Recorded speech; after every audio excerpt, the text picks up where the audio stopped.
Hey, this is Chuck Reagan from Hot Water Music, and you are listening to The New Scene.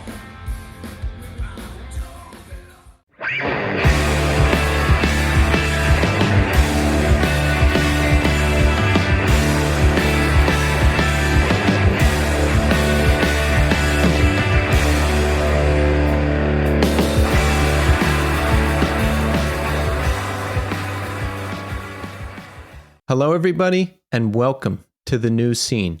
I am your host, Keith, and we're back with another brand new episode. And on the show this week, we have Mike Ricketts and Chuck French of Planes Mistaken for Stars.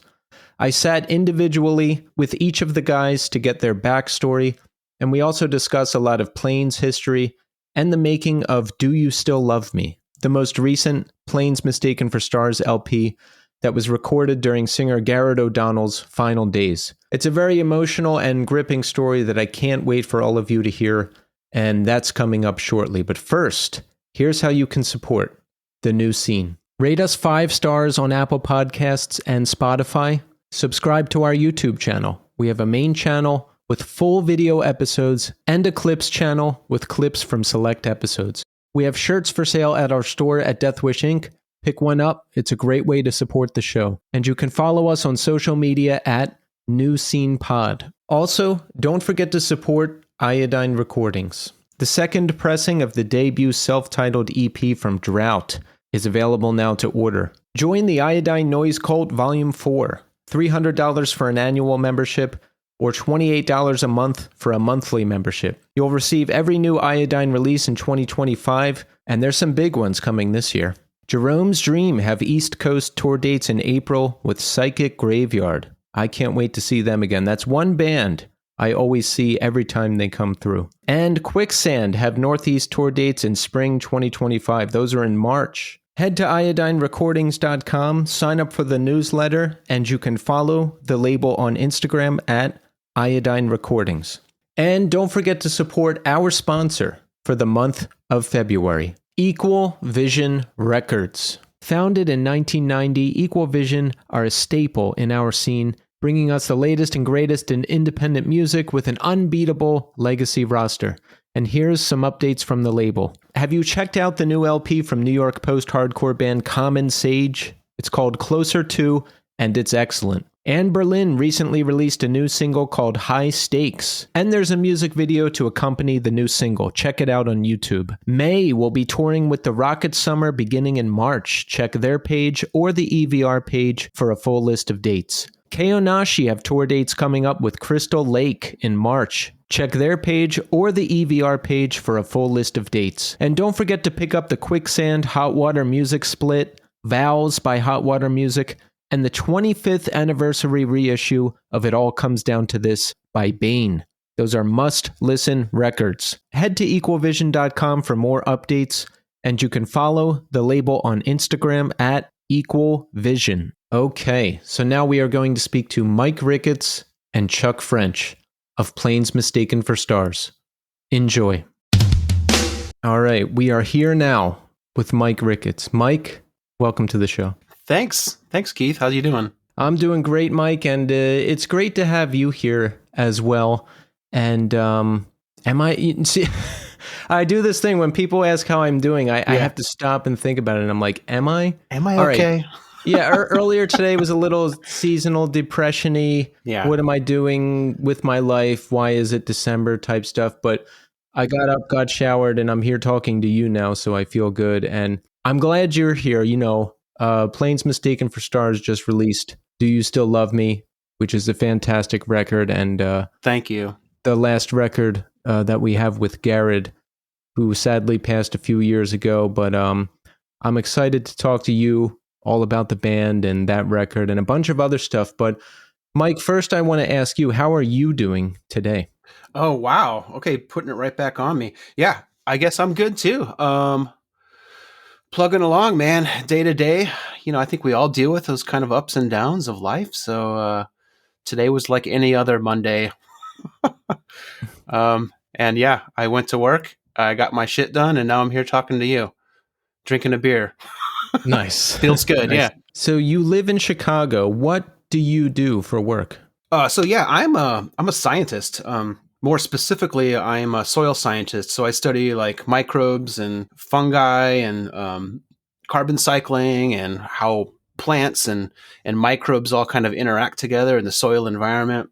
And yeah, so that's my day-to-day job. I actually went back to school for that about, I guess over a decade ago now, back in 2011. And I'm now working at Argonne National Lab in Lamont, and I'm going to try to keep doing that because it's really fun and it's very rewarding. So That's awesome. How many years do you have to go back to school for that? well, typically you need a PhD to do that, which can range in the amount of time it takes to do that. I happen to go in without having been in school for, you see, I graduated my undergraduate in 98, and then I did the whole like planes mistaken for stars thing for a good decade or more. And then, so I went back to school in 2011. I spent about 7 years to get my PhD, having come in cold without any kind of, classwork under my belt. And, yeah, so it took me 7 years to do that. And then I did a postdoc for about 4 to 5 years, and I just transitioned to staff here earlier this year. So Wow. That a whole 12 years back in school and working up to being a scientist, that's like a whole other lifetime after Planes Mistaken for Stars. And I guess during some of it too. definitely. So I'd always wanted to like do science, like literally like the week I graduated from undergrad in 98 was the same week that Planes Mistaken for Stars went on our first West Coast tour. And so I never imagined that it would like take me in such a direction, to where I'd recommit my life to music instead of science. But I'd always wanted to go back and kind of finish my degree and like follow like the things I was passionate about. And during that time being in planes, I realized that kind of the environmental sciences and like soil conservation, plants, like all that stuff, like really intrigues me. Biodiversity. If anyone gets a chance, read a book by Edward O. Wilson, called The Diversity of Life. That's the one that really grabbed me. How did you get into that? Man, I've been into like the natural world for as long as I can remember. Like my mom would take me camping when I was a kid, and I'd always love like, running around the woods and shit. And I don't know, I think, and then I was really good at biology in high school. I had a really good teacher who really encouraged me to do like experiments, like growing like bacteria on agar plates and like dissecting cats and stuff. So I'd always kind of just enjoyed biology, and one thing led to another. Like I don't know, I started studying microbiology in college, and did a little bit of that work like while I was in planes as well, working in medical labs off and on. I'd get a job at a medical lab and then like work there for like 6 months and then quit because planes was going on the next like 2-month tour, and I'd come back home, find another job. Like it was like constantly just like quitting and like rehiring jobs. But eventually I found a position that kind of let me go on tour and then come back and to the same place. That's awesome. Yeah, I don't know if there's a lot of scientist/musicians out there. I like that combination. Yeah, there's a couple of us. Yeah, the PhD scientist roles. I feel like there's a handful of us out there that are fighting the fight, realizing that they can work hand in hand. They're like they're duplicitous. They're like they complement both sides of my brain. Yeah, make me feel whole. So you're married. How long now? Oh, wow. Yeah. Thanks for asking. I got married officially in 2020, 2021. Sorry. Yeah. 2021, during the pandemic. And so only a couple years now. It was weird because of the pandemic where we got married with just a small group of friends, like on the Chicago lakefront in 21. And then in 22, we held a large gathering for our friends and family, where it was kind of more the typical cake. We had a live band that was fucking awesome. And a lot of my friends, like all just formed a band for me and like played a bunch of rad songs. So yeah, that was in 22. So yeah, I've been married for about 3 years now. And how long have you been together? Oh, wow. Ann and I met in 2013. Well, we met long before that. She was a Gainesville girl, and had a lot of friends, a lot of roots in Gainesville. And So when planes would go through and play like Gainesville Fest back in the day, we had stayed at her house on occasion. She'd put us up. And so I'd met her back then, but like there was not enough opportunity to really like hang out or connect. But then when she decided to move to Chicago in 2013, and I had gotten to know her a little bit before then because Gared and Gared's wife, Becca, had lived in Chicago, and Becca happens to be very close friends with Anne. So Anne would come visit Chicago and like hang out, and I don't know, we hooked up. And then it just went from there. You know, she moved to Chicago, totally separate from me being here, more because she just wanted to like get out of Gainesville and I think explore like the Chicago area. But I was more than willing to like be her guide and show her around the Chicago area and do fun stuff like head to Indiana Dunes and show her that there actually are beaches in Illinois. May not seem like it if you're a Floridian. Yeah. I mean, Lake Michigan's great, man. Like there are beaches all around the edges of Lake Michigan. So yeah. Yeah. Any kids? No kids. We have 3 cats and 1 dog, Freya and Wolfgar, Eofor, and Hollyhock are our cats. They're all up in the age now, the seniors. But yeah, they're all plugging along just fine. We have 2 aquariums. So all of that keeps us busy as far as like taking care of, little critters, and they're our family. Yeah. Did you grow up in Illinois? Yeah. So I grew up in Morton, Illinois, which is really close to Peoria. And all of that is central Illinois. It's about 2.5 hours south of Chicago, about 30 minutes west of Bloomington. And Peoria is the home of Richard Pryor. It's kind of one of our claims to fame. It's also, I don't know if you've ever heard the phrase, if it plays in Peoria. It's an old phrase from back in the day when touring acts would be, if it does okay in Peoria, then it'll do okay anywhere, because Peoria is just like a hodunk, like typical American town, typical American city. So yeah, I've heard comedians say that a lot. Like there'll be New York City centric comedians that'll make specific jokes about the subway and the taxi and stuff, but they're like, no, if it's funny, people will laugh. So like they could do that same joke in the Midwest and people will still get it and laugh. Totally. Yeah. It applies everywhere. Yeah. Same concept, but it's essentially a caterpillar town. I don't know if you've ever heard of the company Caterpillar, but it's a large like earth mover industry, but they're like a worldwide company that kind of has been the economic boom for central Illinois for a long time. How about your history with music? Something you've always been interested in? Yeah.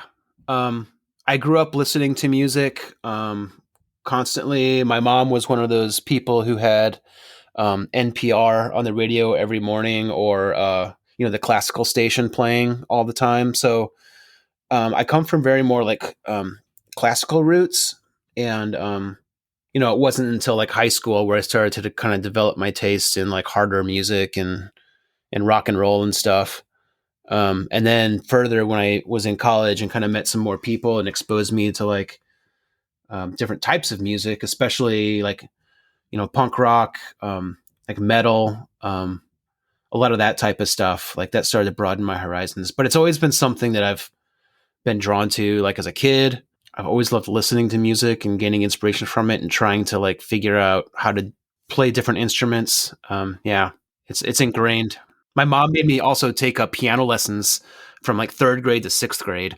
So I was like kind of forced into like, you got to have to learn at least the basics of what a keyboard looks like, what these notes are and how they all fit together. And I hated it then, but I appreciate it now. Yeah. I would love that now. Was that the first instrument that you learned? Yeah, definitely.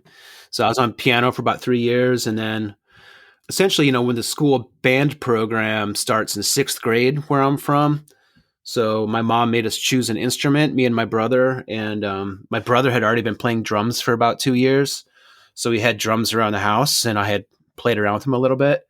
And so, yeah, when it came time to pick an instrument in 6th grade, I was like, I'll just do the drums. It's fun. Like, I like it. And I stuck with it. There's like an endless supply of different instruments to choose when you're a percussionist, So, yeah. I'm so happy there's people out there who continue to pick the drums, because we need you. Oh, thank you. Yeah, good drummers are always in short supply. So when someone plays drums and that's like their main focus and that's what they love to do. I love that. Man, I have noticed that. It's been nice. I gotta say, like as a musician who like specializes in being a drummer, like I have no shortage of like opportunity of people like saying like, "Hey, I have a project. Do you want to play on it?" So yeah, it's nice. Always necessary, always needed. Yeah. How about your entrance into the world of punk, hardcore, all that stuff? I'm always curious about how and when people discovered it. Yeah, so I was a little bit of a late bloomer. I know a lot of people discovered that stuff like when they were like, young teens. I was more into like the whole like mainstream shit when I was in high school, as far as like, grunge, Nirvana, Soundgarden, all that, Alice in Chains. That was kind of the major stuff I was listening to back then. And really it was being introduced to the guys in Plains and that whole network of people that I met probably when I was around 18 or 19 years old, that really kind of showed me that there's this whole other world of like independent music and punk rock and how it was very much more like community based, and I really liked that it was just a bunch of people who were trying to figure out how to make music together and do fun things. And I don't know, it just really appealed to me. And then also, no one ever hears like Neurosis on the radio, but when a friend when a friend plays for you like Through Silver and Blood, and then like that shit changes your life, because you're like, holy shit, there's like some really like amazing stuff that exists in this world that is not being pushed by like what's on the radio and like anywhere else. So it opened up a whole new world of discovery, and nowadays it's different, because it's like you can kind of like find a band you like, and then like maybe Spotify or something will throw you another band that's similar to it, but back then it was like literally if your friends didn't show it to you, like you really had to dig for it. Yeah, there had to be a music connoisseur person who knew all this stuff and would turn you onto it. Now, an algorithm can push you in a certain direction and you'll discover a new world or a new set of labels or a new collective of bands, and then you can go down that rabbit hole. But yeah, back then you just, like you said, someone had to show it to you. Yeah, and we had a couple of those guys in our friend group that were like just really into music, and like would like just delve down and like buy a shit ton of records and like explore it and be like, you got to listen to this. And that shit ranged from fucking like he would like be like, dude, check out this Neil Young record, but then he'd also bring back like the Four Carnation and be like, check this out. So it's just whatever's good music is good music, but sometimes it's hard to find. So you said some of the guys from Plains turned you on to that music. Did you meet them in high school? No, I didn't meet them until college. So I went to college at University of Illinois in Champaign-Urbana, and I started playing with drums in a band, some guys from my hometown in Morton. That was Aaron Wise and some other buddies, Mark Horwath, Keith Cohn, Jason Foster. That was in a band called Keepsake. But they were all located in the Peoria area, right? But from Morton. So they were all in that scene that was hanging out with like Gared and Matt Bellinger, who was the first guitar player, and these other guys in Peoria who were kind of also doing their thing in the Peoria scene. And so we would play shows together with those guys. And at one point, like Gared he'd lost his drummer. I think his drummer like moved up to Chicago or something, and he was looking for like a new rhythm section essentially. And so he asked the bass player for Keepsake and me, so Aaron Wise and myself, to just jam with him and run through some songs, And we were like, sure, because we loved his band and we knew what he could do. Gared's like, from as a kid, man, you could tell that guy had like what it takes to be a front man. Like he's always expressed this like, I don't know, this confidence and this like just like raw energy. So we were excited to like play some songs with him. And essentially it was the three of us, Gared, Aaron, and myself, got together one summer in 96 or 97. And that's when we wrote the first EP, pretty much the three of us. And then Matt Bellinger at the time was at recording school down in Arizona, and he moved back at the end of the summer and started playing with us. And then like the rest is history, man. Like that record was so amazing. We started playing shows in the Peoria area, and like everyone loved it, and we were having so much fun. And so they were like, we got to take this shit on the road, So I was graduating the next spring, in 98, and we're like, let's hit the road. And so, like I said, a week after I graduated, we hit the road. And like that was kind of the beginning of Planes. How old are you when you graduated? I was 21. So yeah, I didn't start. I started playing with Keepsake probably when I was like 19, and we played for a couple years, like 2 or 3 years. And then, and like I said, in like 96, 97, Gared and Aaron and I started fucking around. Yeah, so 21, fresh out of college, that's the time you want to get out there and just be out there playing, right? Oh, hell yeah. Hell yeah. Like from a mental standpoint, I was so sick of school by the time I was 21. Like, even though I loved science and like what I was doing, like I was like, if nothing else, like the idea of like hopping in a van with my brothers and like driving to the West Coast where I've never been before and playing random shows in basements and houses was like the most exciting thing in the world to me. So I jumped on it, and yeah, it was fantastic. Did you anticipate that you would go that far in the band and play that much? Like, did you think, oh man, I need to come home at some point and get a job? What was your thought process at that time? I had never anticipated that it would do anything, honestly. But stuff started happening fairly quickly.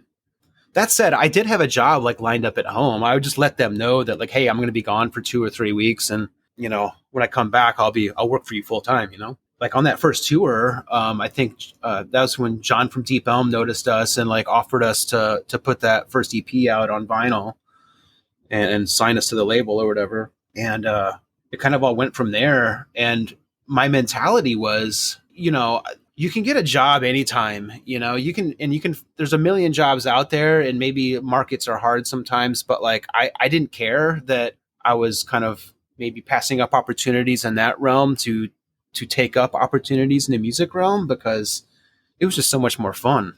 You know, like you can't compare like being on tour with your friends to like sitting in a lab 8 hours a day and like, you know, there's just like no comparison, especially when you're like 21 or 22 years old. So it was kind of a no-brainer, and I was reserved to the fact of just like, fuck it, like I'll just keep quitting jobs and getting new jobs when I get back home, and I'll figure it out, you know.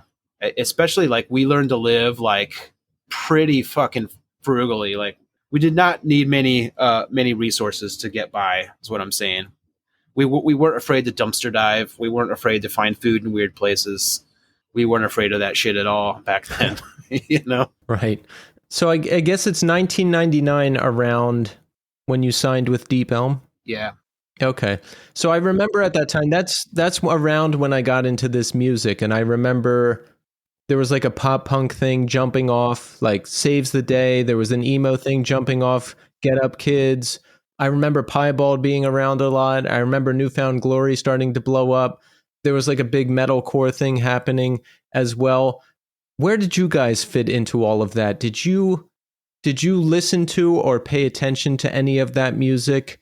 And then like, what was some of what influenced you at that time? Yeah. So I feel like what often gets kind of like defined as emo back in that day to us was things like Texas Is the Reason, Christie Front Drive, that kind of realm, like Braid, like that type of stuff. And I know that like Deep Elm, the first record label we signed with, were very much into like emo as a brand, right? They did the emo diaries, etc. And we were very much a part of that. And we had records, or we had songs on those releases. I don't think we ever really felt like we fit into that genre as much. A lot of stuff that we were listening to at that time were, for me, at least personally, as a drummer, was a lot more like heavy stuff. I was really into like Sleep and like I said, Neurosis and I Hate God and Converge. A lot of like hardcore shit. Gared was very much into bands like Jawbreaker and Afghan Wigs, so very much like song oriented. We were also into like a lot of like really slow mellow shit. Like Jamie, who was our bass player at the time, was super into like Slint and like bands like that. So I think part of what defined us or made us the band that we were, especially back in those days, was this like these weird influences coming from like different stuff that we were all kind of into as members of the band. And then it like we were all kind of fighting each other, but like finding common ground somehow in all that. and producing this weird like mix of like genres that kind of made Plains what it was, especially like through those years of like Knife in the Marathon and Fuck with Fire. It really brought out some weird stuff. And so while we could kind of like play shows and fit in with any of those bands, like we would definitely play, like when we toured, we'd play hardcore fests, we would play emo fests, you know, we would play shows with all these different types of bands. But it seemed to somehow fit at the time, and we weren't uber ostracized at that point. We started to get some more shit later down the road when like we were opening up for like bigger bands essentially that were like really like genre specific, and then people would be like, who the fuck is this opening band? They don't belong on the bill, you know. But that was kind of just, I guess that was, you know, how the course decided to take itself. Right. So you said the receptive at that time was pretty good when you were first getting out there? Yeah, surprisingly good. Like I had never experienced that. Like as you know, growing up in Central Illinois, I was excited just to play a show in like Chicago. You know, like being from like downstate, I was like, holy shit, if we can play a show in Chicago, like that would be awesome. That was like my ambition, you know? Right. So when we actually went on tour and like started playing shows and like people were like showing up at those shows and like fucking thrashing and like having a good time, that was pretty rad, you know, really, really fun. Yeah, it's I'm happy to hear that, because around that time, I don't know, I remember it being hard for post-hardcore type bands, you know, like so many that I've spoken to said, oh yeah, we just didn't fit here or we just didn't fit there, and people never really got it until, I don't know, 20 years later when the next generation discovers the record. And that's, yeah, Plains Mistaken for Stars. Back in that time, I remember, you know, I didn't hear the band until later, and I always imagined it sounding like Christie Front Drive or something like that. Right. So Yeah. when I actually heard the band, I was like, oh, this is like not what I imagined at all, which was cool. Yeah. Yeah. I mean, and that said too, like, I don't want to paint the picture like everything was like, you know, rainbows and like roses or anything. Like we definitely had like tours and like shows that were just like not great. I feel like that kind of started to happen more like when we started playing like bars and like the whole like club scene as opposed to like house shows. But maybe that's just a part of like the path to glory. I don't know. Right. So we're in Illinois. At what point do we end up in Colorado, and how? Pretty quickly. So we were only in Illinois for, I want to say like a year or two. And we were all living on a, like kind of communally on a big house up on a hill in East Peoria. There was, I want to say like 10 of us all living in this like just punk rock house. A lot of fun, a lot of good parties happened there, a lot of good times. But at one point, you know, I think this is after like our first probably 2 or 3 tours. We decided that we wanted to get out of Peoria and go somewhere that had a more vibrant music scene. And so we had some friends and some contacts out in Denver, and we all decided just to essentially hop in a moving truck and, like, you know, 4 or 5 other vehicles, load up all our shit and caravan across the country to Denver one night. And that's kind of it. It was pretty amazing. It was a very exciting like time, you know, to like kind of pick up all your shit and move it to a whole nother city across the country. But it provided us with like, number one, kind of a home base that was like made it easiest for us to tour the West Coast, which I think we really enjoyed doing. And it was also really neat because the scene in Denver was like just so vibrant. Like the shows that we had played there, like leading up to the move, were just like so exciting and so fun. And we met so many great people that when we got there, it was just like, we felt like we were moving home. You know what I mean? Like it just kind of felt right. So yeah. And I think I want to say that was in 99. So like I said, a couple years after the band started, we decided to go ahead and get out of Peoria and move to Denver. So it sounds like it was a good transition. Yeah. Yeah. One of the most like momentous, like, and positive decisions I've ever made. So, you know, we continued on and released Fuck with Fire, and then Up in Them Guts on No Idea in 2004. Like, yeah. how was it for you guys? Because like we're starting to get a little older. I think around the age 24, 25. I know for a lot of people, you start to think about like, what am I doing? Can I do this forever? Should I be doing something else? That type of thing.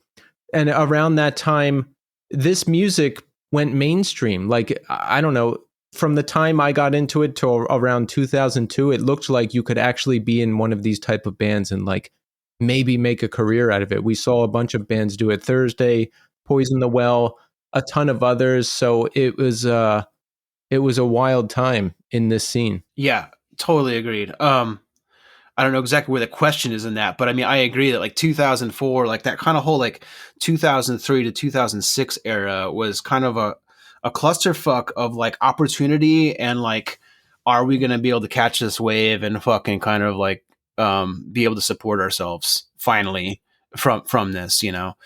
Not to mention we had been like steadily accruing debt like over the years, you know what I mean?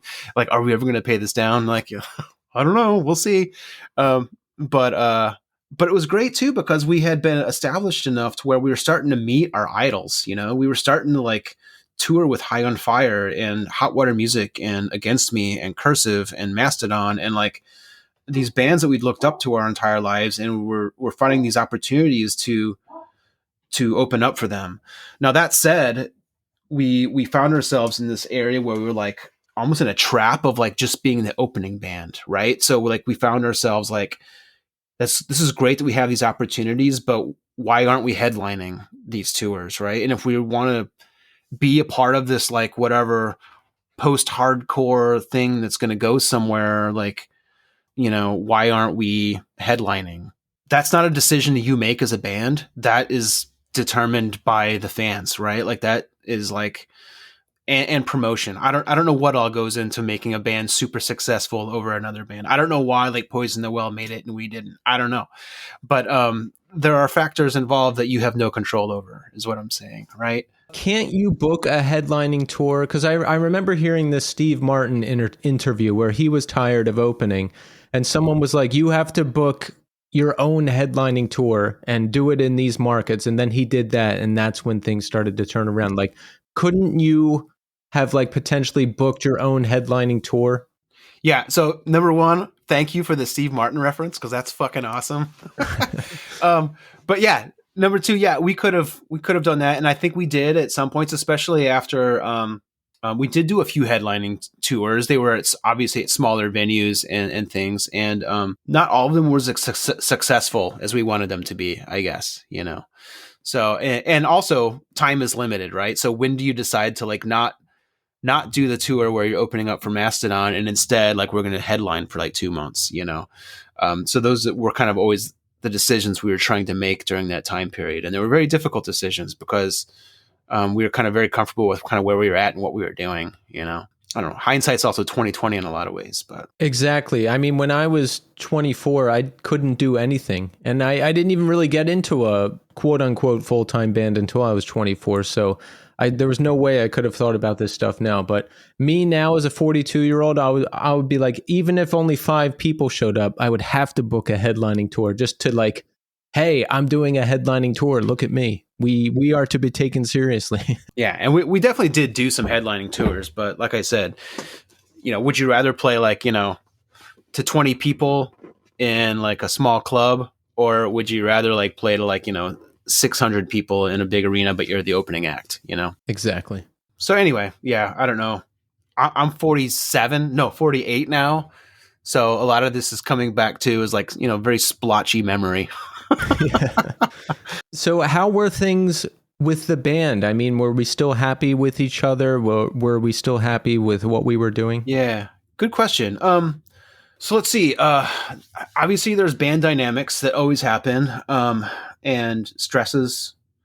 We had, you know, Jamie Dreyer was our original. Well, he was our second bass player but he was with us pretty much from, I want to say 99 till like 2003, somewhere in there. And at one point, I think it was when we started kind of receiving more attention, that he decided to step away from the band. I don't think he liked that attention. And that was hard because, we all loved Jamie, and he was, one of the founding members essentially. And so that was hard. That's when Chuck came in. Chuck replaced him on bass. And then also like 2 or 3 years after that, we continued to tour and do those opening acts, etc. And Matt Bellinger, our guitar player, who was also a founding member, had been exploring music with this band called Ghost Buffalo, where it was him and his wife, and there's kind of like more Americana style stuff. He was very like Neil Young influenced. He decided he kind of wanted to take some time away from the band too. So we got certain opportunities to like do certain shows, and he didn't want to do them. We had to find a replacement. Matt didn't like that there was a replacement. And so those things happened too. I don't know. I really hate talking about kind of the fallacies of the band, like the fact that they decided to leave, and how we dealt with that. I'm not always proud of those decisions or what the band turned into afterwards. But I feel like we were just trying to do our best to like keep the band alive, like during that time, and like regardless of what all the members of the band wanted to do. Now, whether that was a good thing or not is up for debate, and I think is still kind of one of those things. At some point, I had the same realization as well, and I wanted to cool it down a little bit, and Gared may not have. And, that led to a certain thing too in like 2008 when we decided to do our final tours, right? Gared had a very much a very final aspect to that. He wanted that to be the last stuff, because if we weren't going to do it full force, we're not going to do it at all. And my take has always been, I just wanted to continue to do it for as long as possible. And if like longevity means slowing down, then that's what we need to do, Yeah, I've spoken to a lot of bands where that's the case, where one or more than one person in the band will be like, no, if we're not going to do it all the way, we're not going to do it at all. And at my age now, and probably at yours too, it's like, why? Like, why not just do it when we can, and you can do something else in the meantime? But I don't know, people don't think like that when they're young. Yeah.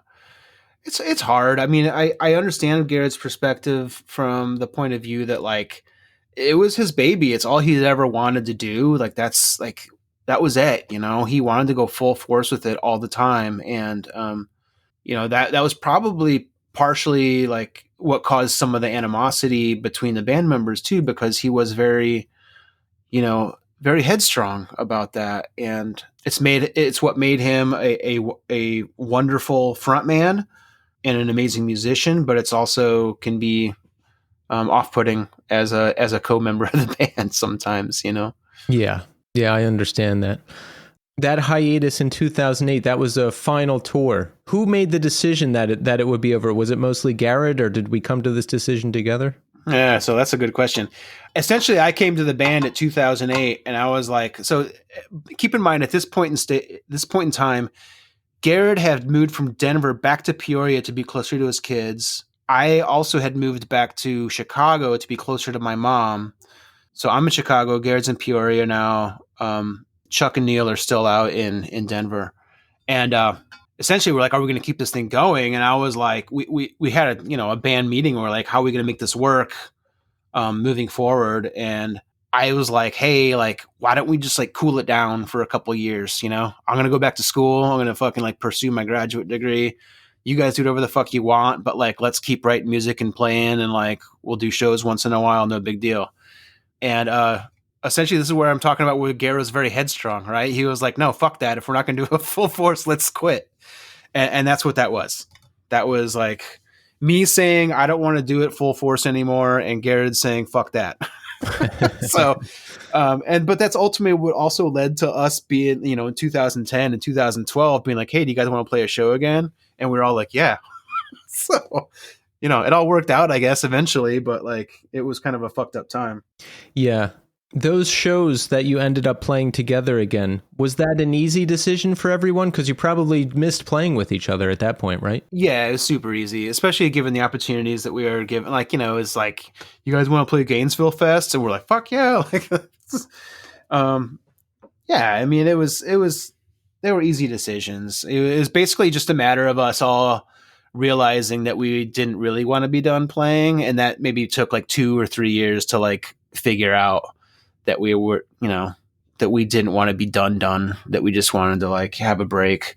So eventually in 2016, we put out Pray. This was the first new record in a long time, right? Yeah, 8 years. I think Mercy came out in 2008, and then Pray was 2016. So yeah. So what changed that we were able to get together and write again? Was it time, or did we just have more willingness now? What was it? Yeah, it was time. And then just those saying like, hey, like we got more songs in our back pocket. Let's get these things recorded. I mean, don't get me wrong. That was a trying period too. Gared was going through a divorce and like all kinds of other shit. And we definitely had a lot of things going on in our lives. I was in the middle of grad school and, other stuff. But yeah, we were able to like come together in the same room, write those songs together. And then recording that album was super fun. We went to Earth Analog in Tolono, Illinois, with Matt. Which is like, yeah, no. It was it's Matt's studio, but it was with Sanford Parker. Okay, yeah. Did you see Matt at all? Have you ever met him? Yeah, no, we hung out with him a little bit that week, and it was a lot of fun. Those guys are great. They treated us really well. Yeah. Oh, that's amazing. Yeah, Good one people. of my favorite bands. Me too. I remember seeing them back in the old like college days when I was there from like 94 to 90, 98. So how were things with the band in later years? I mean, had the dynamic shifted from when we were younger and Gared was more headstrong and just wanted to go full force? I mean, now we're older, we have kids, we have more responsibilities, we're back in Illinois. Like, how had things changed? Yeah, the band dynamic definitely shifted in those later years. To be kind of more accepting and patient with each other, I think in general. And I think also like, Chuck and Neil and I realized, especially in those later years, that like, Gared has such a gift for like lyricism and songwriting. And we all have our own separate ideas as well. And instead of like trying to like fight each other on those things, I think we kind of were like trying to help each other figure out how to bring that stuff out. You know what I mean? So like Gared would bring a song to us. Neil and Chuck and I would like sit with it and like tweak it. We would like make it our own. We'd like maybe add a part, or we'd like change like how a verse flows into something, into a bridge, whatever. We would like just make it more of a plain song and make it more interactive. And Gared is very open to that. So I feel like there was less like, I don't know, I mentioned earlier in the interview where the early Plains days seemed like we were all struggling to like fit our own like influences into the band and make the band what we wanted, right? And that's kind of what made it great back then and made it like this weird thing. In the later days, particularly Mercy and after, we began to, like I said, encourage each other in a way to kind of bring the songs and bring them to life in a way that makes sense for Plains, that makes it sound like a Plains song, and encouraging each other in that. So the band dynamic in all the later years, I feel like was really strong and really good. Yeah, which is, why it's tragic that I feel like we finally just like found a groove that was like super comfortable and like sustainable, and then Gared leaves us. So yeah. When did production begin on Do You Still Love Me? Now that started around the pandemic, right? And Gared had not been diagnosed yet. Correct. Yeah. So how does that get started?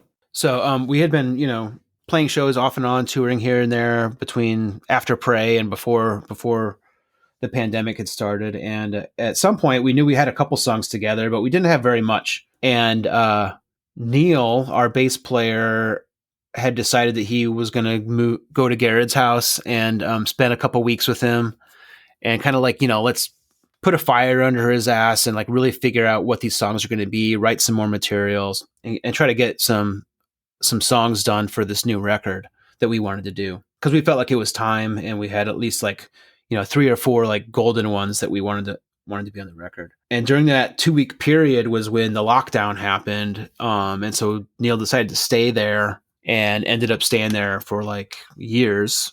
But during that period, it gave them ample opportunity to write a shit ton of different stuff, of which we still have lots of material we're still pouring through. That's material from the last record, the Do You Still Love Me record. We're working on material for another record that's going to be coming out hopefully in the next couple of years. The Blunt Razors material is there. So there's just a lot of stuff that kind of came from Neil and Gared working together, like in Gared's house during the pandemic. So Was Neil staying with Gared? Do you know what the situation was there? Was he like there for years? yeah, for years, literally. So Gared has a very nice large house in Peoria, and Neil was living upstairs essentially.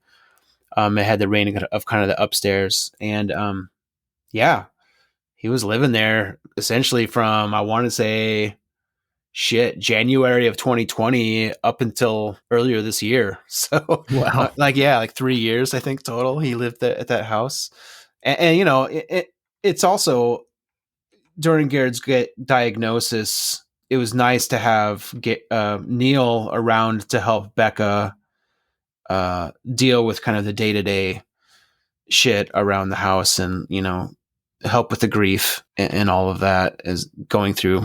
It's never easy to be in a house when you have a friend dying of cancer, right? But he was there the whole time, and stuck through. Gared was by his side.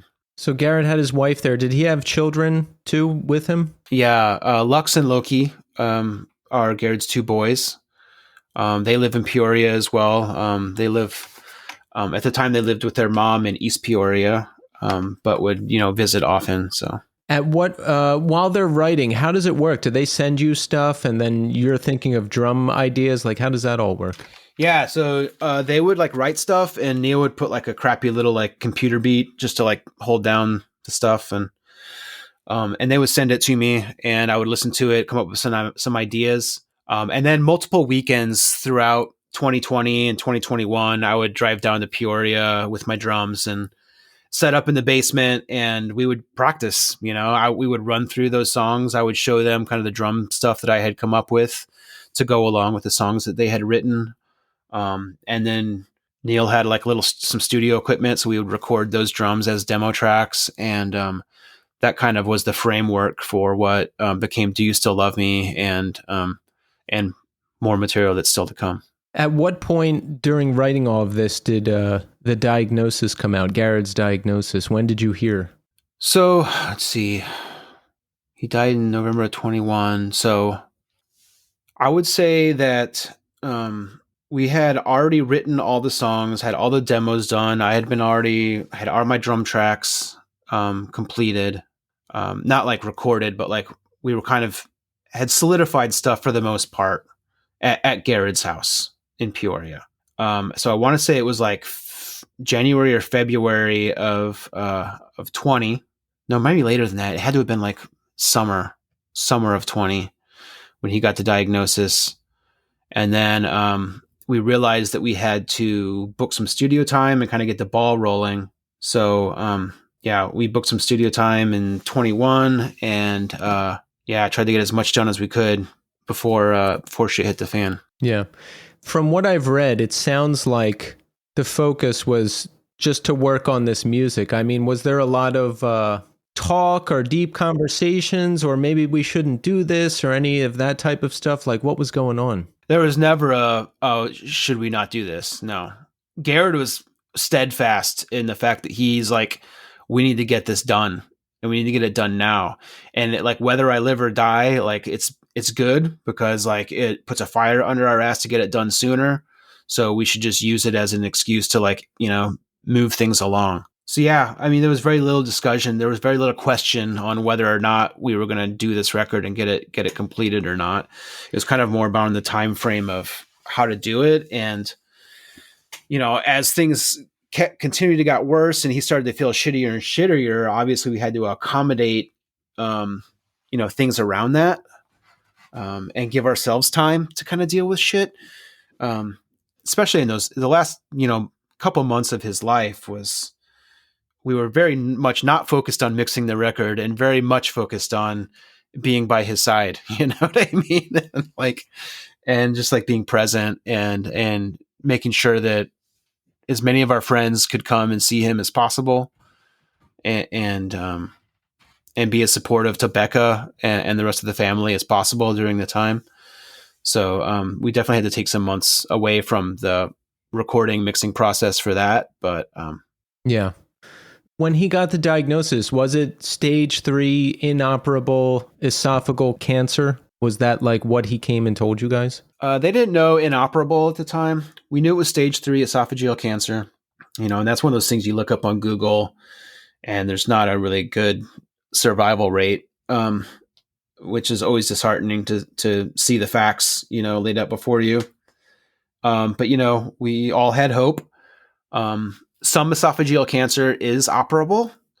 It just so happened that the way it had spread in him was inoperable because it was like, I don't want to get into too much detail, but it was very spotty and kind of spread around.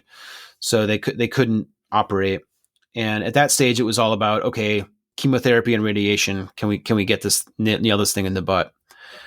And you just maintain hope until it's time not to. And that's okay too, and like Gared was very much aware of that situation and was able to confront it, with, friends and family. So it sounds like he knew that he had limited time at some point. yeah, Yeah. at least those last couple months. Yeah. In a way, that's a blessing and a curse. He had time to talk to his sons. He had time we had time to bring friends in from out of state to hang out with him and see him, like, in a way that's nice. It's difficult for everybody, but I mean, shit, sometimes you don't always get to know, and you can either like think that's a blessing or a curse. I think Gared thought it was a blessing. So I think so, because then you get to have the conversations you want to have. You see the people you want to see, and there can be better closure, right? yeah, definitely. Yeah. So I think that's the way. Not that we can always decide those things, but exactly. But that's the way. When was the last time you saw him? I think he passed on 11/25/21, and we were in the middle of mixing the record. Is that correct? Yeah. Yeah. When was the last time you saw him? When was the last time you talked to him? So yeah, we were all together when he died. Like I said, we were not focused on the record at all during his final days and months. So yeah, Chuck, Neil, myself, his wife, Becca, my wife, Anne, many other friends were present as well. But outside the room, we were all with him up until the very end, until his last breath. So yeah, I was with him to the end. That's good that he was surrounded by friends and family like that. Was it at home or in a hospital or? Unfortunately, we couldn't do it at home. We were trying to make that happen, but due to like things like technical shit like oxygen demands and things like that, we eventually had to check him into a hospice center, where they made him. We had our own room, which was nice, and it was pretty mellow. They had nice lighting and like good paintings and shit on the walls, and plenty of space. And we were there for about 3 days with him while he transitioned, and brought in some music. We had his favorite music playing, and yeah, I don't know. It was nice. Yeah. That's all I can say. I don't know. Yeah. I imagine, how long until you started working on the record again? I mean, I imagine that must have been just incredibly difficult. Yeah, I mean, that whole time was difficult for a lot of perspectives and a lot of reasons. I personally wanted to just get back to it as like soon as possible, because I knew that's what Gared would want. Would just like, let's finish this thing, let's get it done. And so I felt like for myself, it was a way to kind of honor his death and to continue to work on it and to make it as fucking badass as we possibly could. So for me, I wanted to tackle it right away. And, obviously we're working around schedules like Sanford's schedule and Neil's schedule and Chuck's schedule to like get everyone in the same room together. But, we would do it in blips. We would reserve like 2 or 3 or 4 days at a time, all come together, work on the mixes, listen to the mixes, probably nitpick way too much about like how the shit sounded. Cause like, we wanted it to be so perfect, cause it has to be like just perfect cause it's for Gared. But, so ultimately it took a little bit longer, I think, the mixing process than maybe it would have otherwise. Gared probably would have just been like, yeah, it sounds fucking great. Let's go with it, But yeah, we got it done. Yeah, for me, the mixing process is a very, very tense and difficult one. So having the death of your friend on top of that, I imagine it created even more pressure. Yeah, just for that pressure perspective, but also like, dude, like mixing down his like vocals was like so fucking intense. When you take out like all the music, and it's like just like Gared's voice, and he's dead. And like you're just like, and you're trying to focus on like, does this sound good or not? It's really fucking hard, man. It's like a ghost, talking to you like through the fucking like recording that you just did with him. Yeah, not easy, but very rewarding in a lot of ways too, just to have that experience with him and stuff, and be able to say that like, even though he's gone, like you're still producing something that like means something to a lot of people. It's real powerful. Yeah. The fact that we have this record, this capsule of him, I think is really great, because so many times people are just gone and there's no goodbye. There's no anything. But now, I mean, we have this record now and all of the other ones, of course, but there's a special context to Do You Still Love Me? Yeah, I agree. Yeah.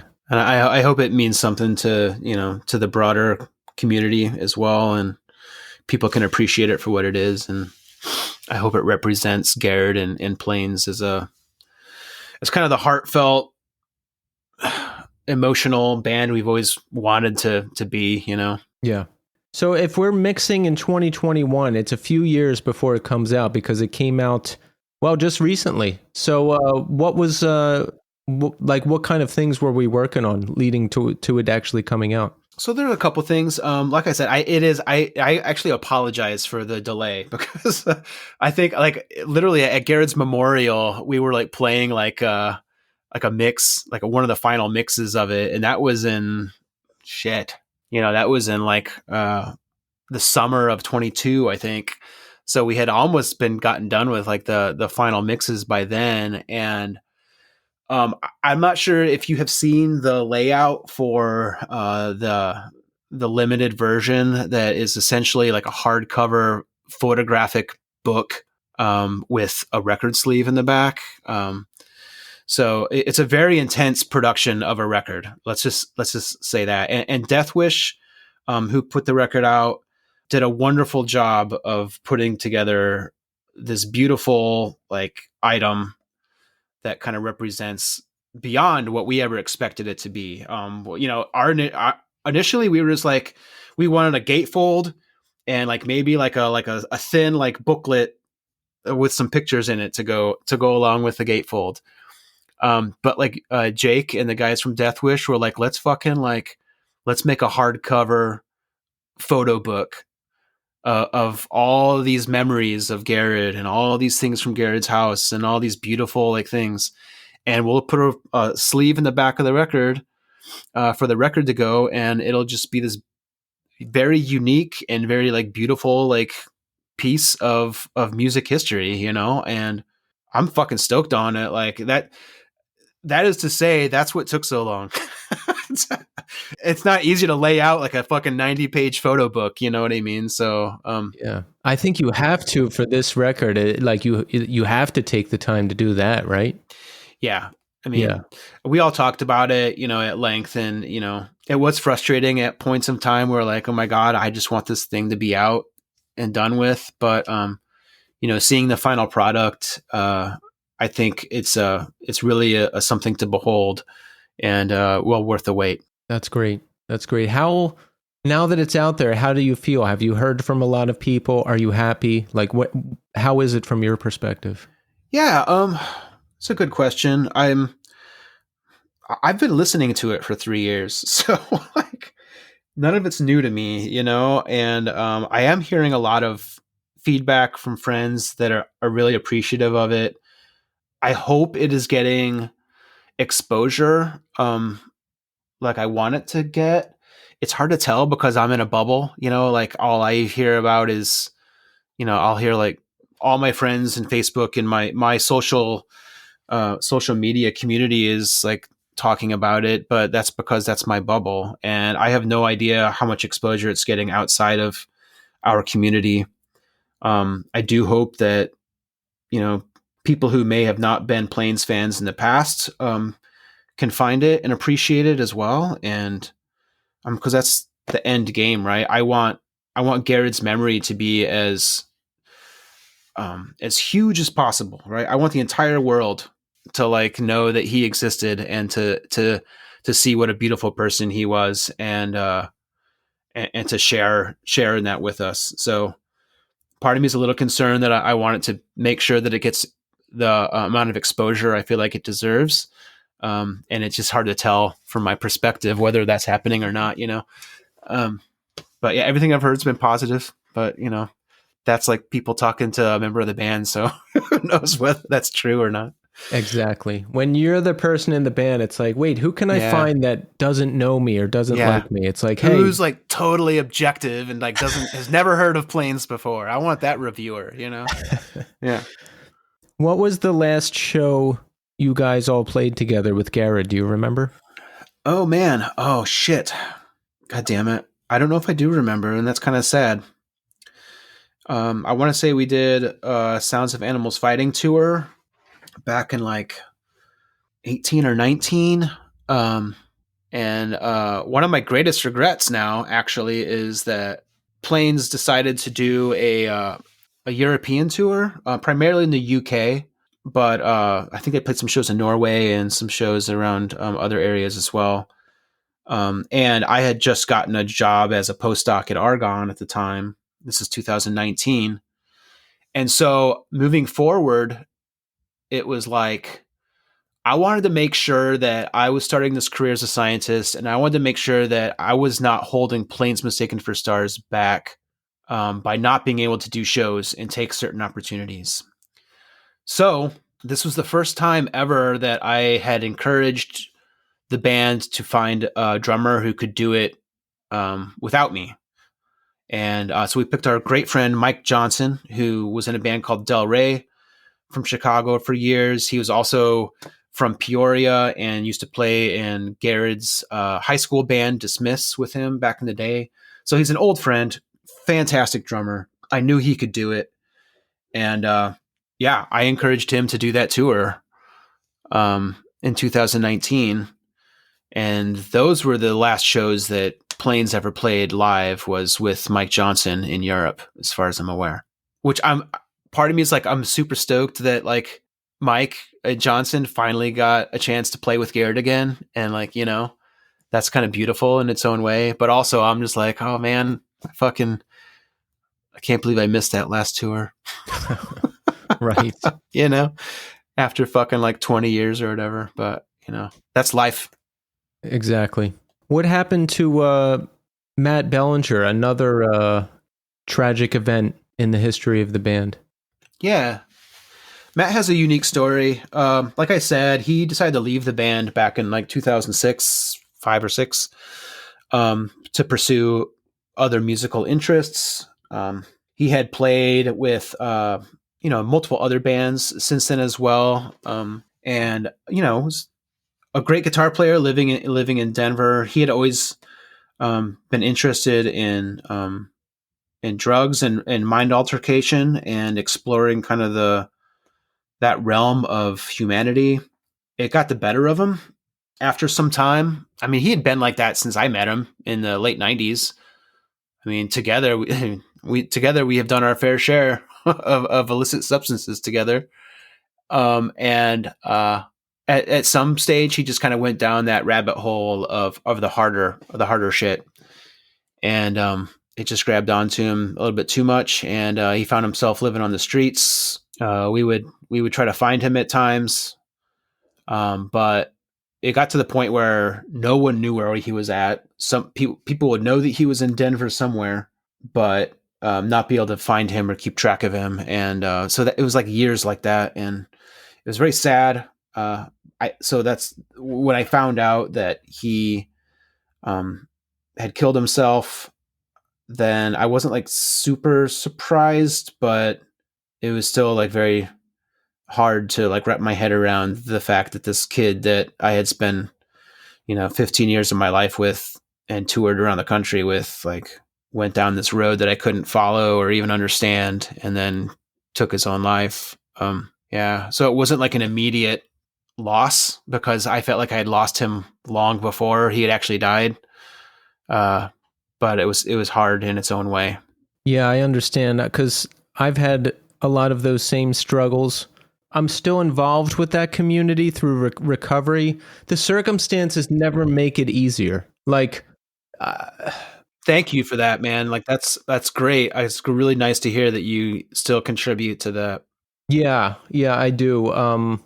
Helping myself and trying to help others too, but the circumstances never make it easier because, you hear someone struggling, you see someone struggling, and sometimes they make it and sometimes they don't. And I don't know, I tend to process things slowly. So I'll be like, oh, that happened. And then like 5 days later, it all hits me and I'm like, oh, so it's tough. Dude, I mean, for me, I think it took not even like it probably took years to wrap my head around what happened to Matt.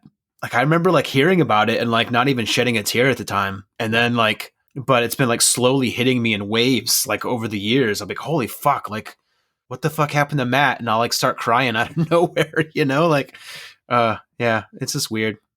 It is. How long was he homeless, like out on the streets? Do you know? I'm not sure of an exact number. It had been at least a couple years. And he had gone into and out of recovery multiple times. I know that at one point he moved down to Arizona to be closer to live with his sister, who was helping him recover and get him a job and kind of get on his feet again.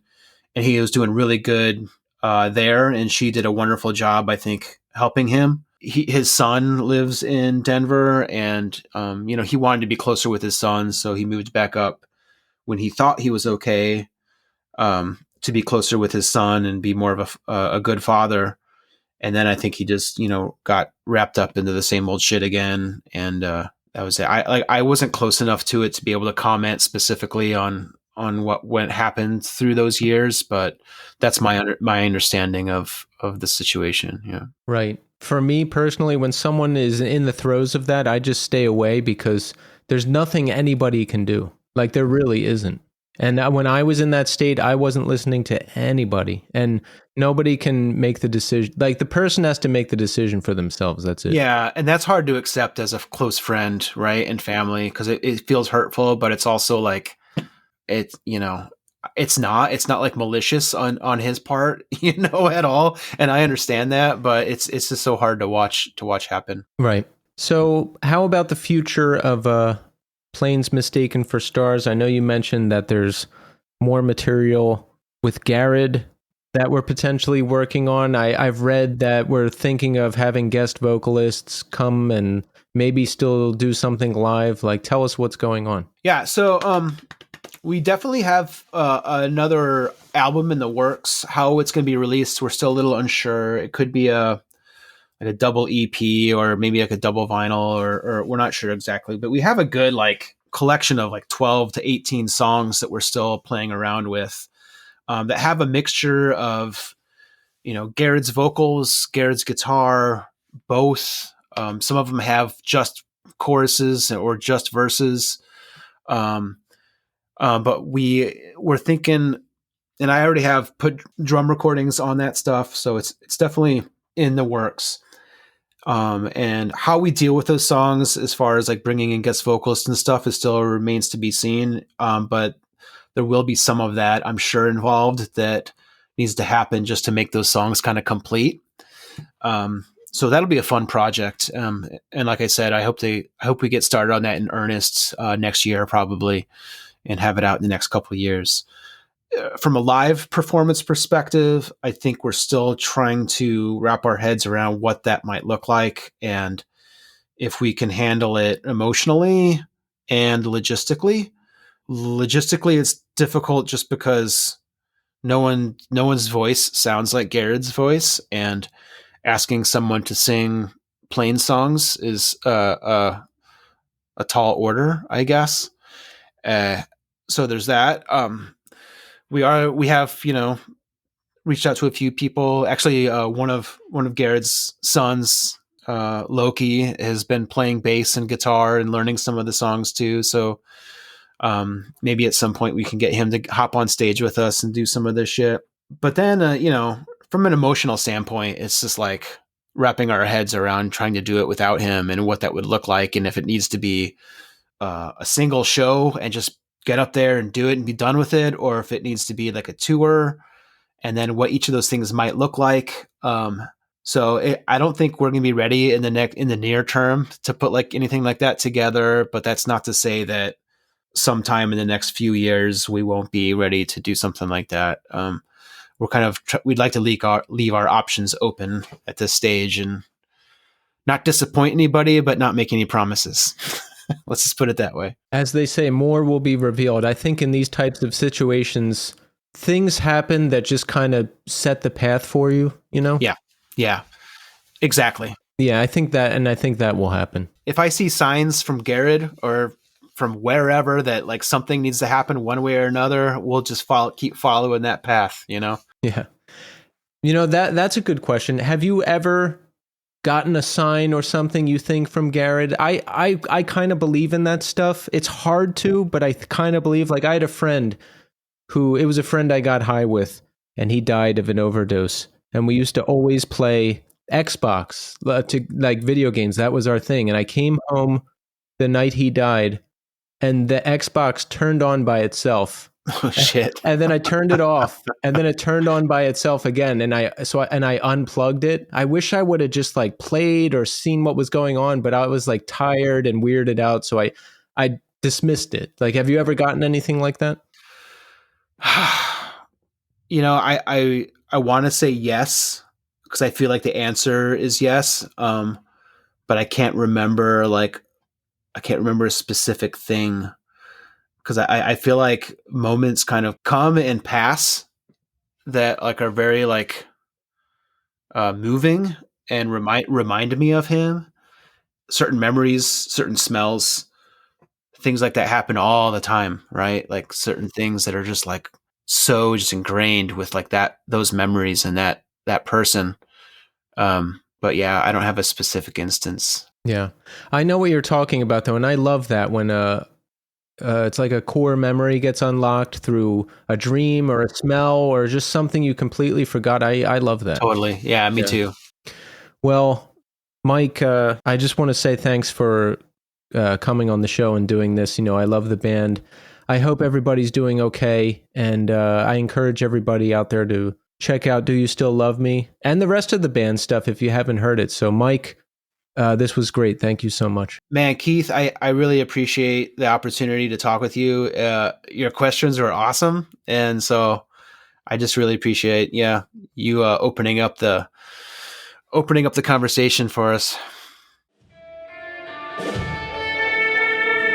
So we got a few more left. There's two very special guests in the house tonight. My two boys, Lux and Loki.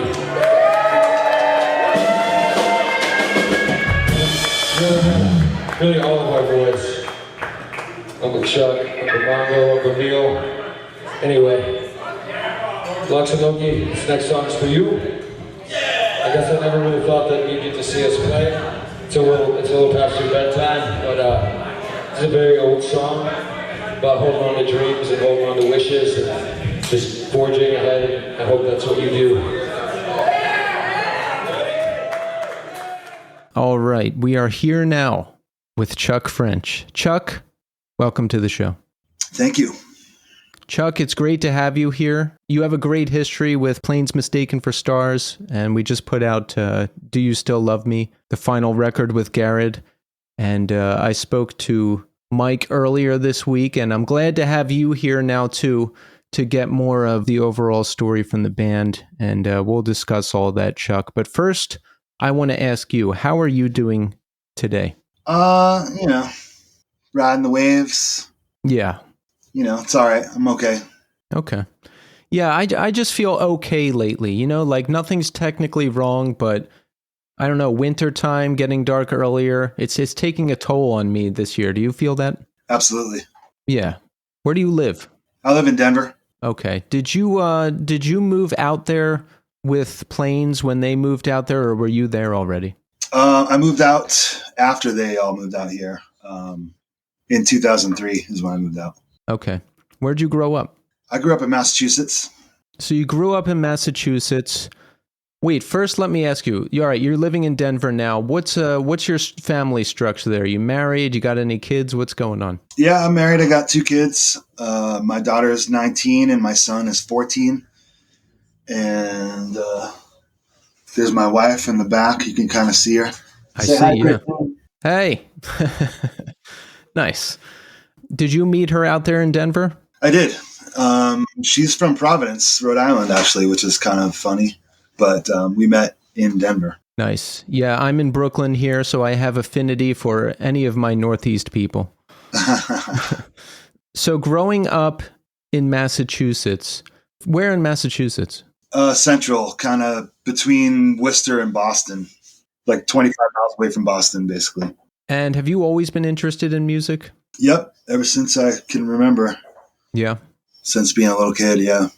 How about your interest in, let's call it punk, hardcore, whatever, that whole scene? Did you discover that in Massachusetts?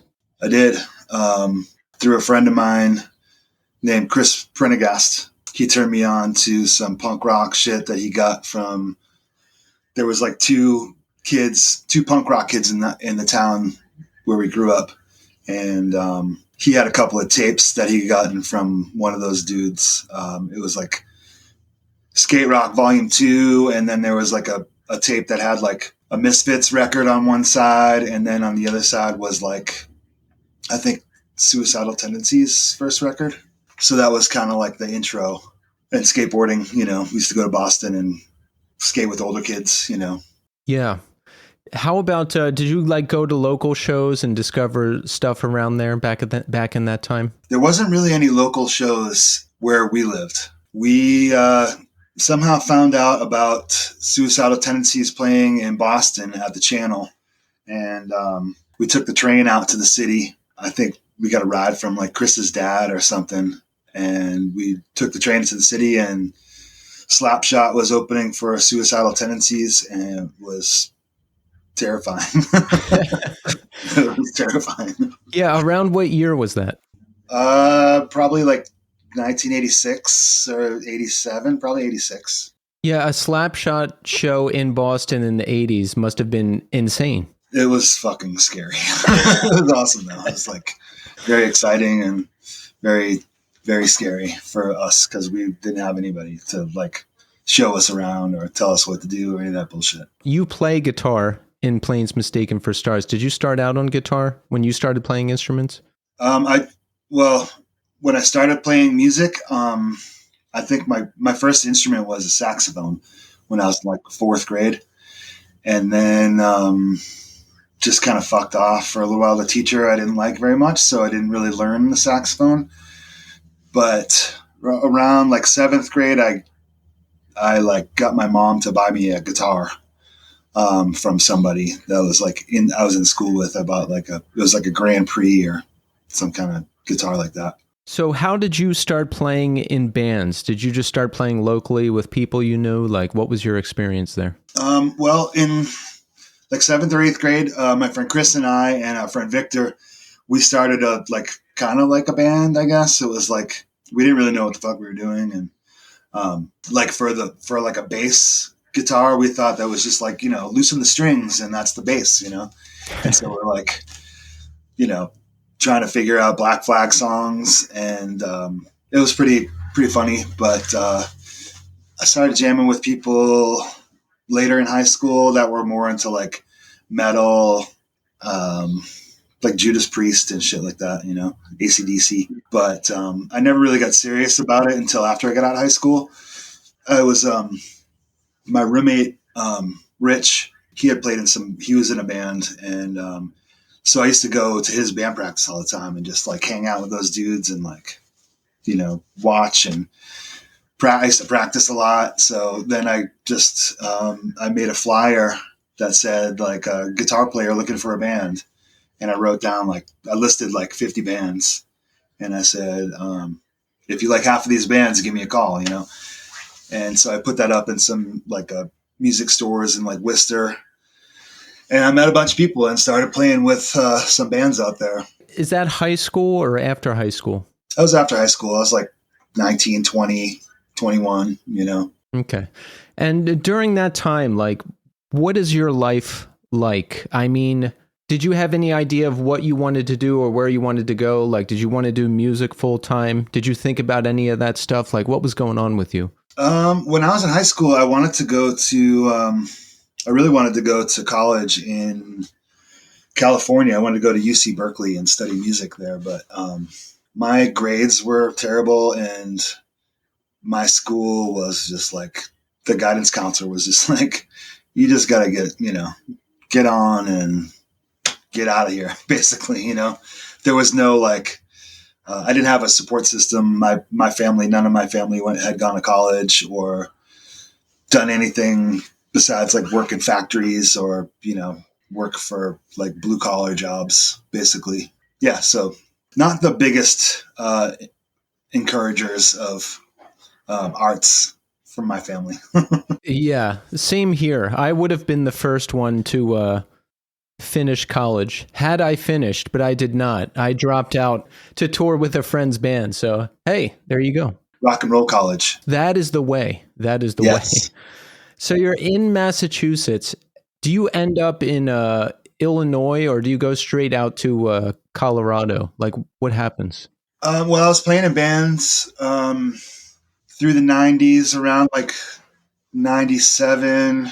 I had a band, and we like recorded an EP in Boston, and it was really like, things were like going well, and we got some cool shows, and the bass player liked to smoke crack. So that band didn't last very long because we lost all our practice space and he got arrested. And then I was just like, well, fuck this. I'm moving to Chicago.